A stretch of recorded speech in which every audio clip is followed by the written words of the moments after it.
বাংলাদেশের সর্বোচ্চ দায়িত্ব আছেন, তার নাম হলো ডক্টর ইউনূস। সে যদি আপনাদের এই চরচিরাইখালীতে আসে, সে কি সাধারণভাবে আসবে নাকি?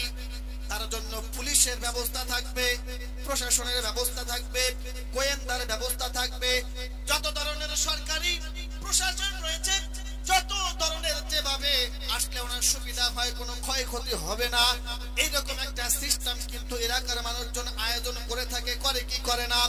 তাহলে আপনারা একটা আওয়াজ দিয়ে বলবেন, ডক্টর ইউনূসে বাংলাদেশের বর্তমান সর্বোচ্চ দায়িত্ব রয়েছে, বাংলাদেশের মানুষের দায়িত্ব তার ঘাড়ের উপরে আল্লাহ তাআলা চাপিয়ে দিয়েছেন। সে যদি আসলে বাংলাদেশে, সে যদি আপনাদের এলাকাতে আসে, তার জন্য যদি এরকম আয়োজন থাকে, তাহলে পৃথিবীর ভিতরে ওই আসমানের নিচের জমিনের উপরে টোটাল পৃথিবীর ভিতরে যে ব্যক্তি শ্রেষ্ঠ মানব, তাকে আল্লাহ তাআলা দুনিয়াতে কি নরমাল ভাবে নিয়ে আসবে নাকি? তার জন্য প্রশাসনের ব্যবস্থা থাকে কি থাকে না?